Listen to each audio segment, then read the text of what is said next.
Ar man pasigirdo, ar iš jūsų mašinos sklinda rusiška muzika? Ne, tai pas mane visada rusiška muzika groja mašinoje. Jums jį patinka? Tai aišku, kad patinka, visiems jinai patinka. Visiems patinka ir visi žodžius mintinai moka, tai kad apsimeta, nes bijo, kad čia rusiškas popsas tai šūdas. Ne, aš visada pasileidžiu ir nesigėdžiu ir mašinoje dar garsiau specialiai pasisuku, kad visi girdėtų. O kas jums labiausiai patinka rusiškoje muzikoje? Žodžiai. Kokie žodžiai? Nu visi žodžiai, aš suprantu žodžius. Man patinka, kad aš suprantu žodžius. Kai dainuoju angliškai, tai nė velnio nesuprantu. Buvogi čia tas Stingas atvažiavęs, tai nusipirkau bilietus, bet į koncertą tai tikrai neėjau. O kodėl nusipirkęs bilietus neinate į pasirodymus? Nu, tai čia labai paprasta. Draugai klausia, ar turiu bilietus į tą, na, trečią. Tai aš sakau, kad turiu, bet į koncertus tai neinu. Tai ką ten stovėk tose eilėse, šalk, subinė, nu nesąmonė. Tai tegul varguoliai ir stovi tenai prie tų durų.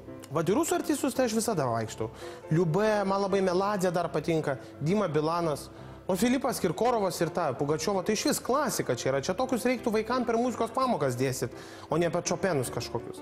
Tai jums vakarietiška muzika visai nepatinka? Principe ne. Dabar visas pasaulis miršta dėl tos, Lady Gaga. Tai ką, baisi, kai velnės perkarus visą kažkokią baisiai atrodanti, aišku, kai jau ten apsidėjo tais mėsos gabalais vietoj suknios, tai gal ir nieko. Iš vis galėtų pas mane mes Lietuvos dešas, ar ten skerdienos kokią liniją reklamuoti, tik jau dainuot gink dieve nereikėtų. O va rusų merginos į Spički ir Viagra. Nu tai va, tai ir žodžiai, į muzikai dar vaizdas. O jums visa rusiška muzika patinka? Nu ne visa. Negaliu pakęsti tokio Grebenščikovo. Nesuprantu, ką jis ten dainuoja. Blogiau negu mūsų Mamutovas. Nu nors balsą tai gerą turi.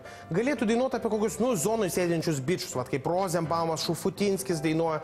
Tai ten tokios gražios, tikros, teisingos dainos nuo širdies, kaip jau ten kažkas ką nors nužmušė. Man gražu. Nu va, pasižiūrėkit, koks, va, su iPodu eina. Psichė, tai jeigu tu muziką mėgsi, tai garsiai ir klausyk, o nesusikišiais tą savo ausis. Pats to žys.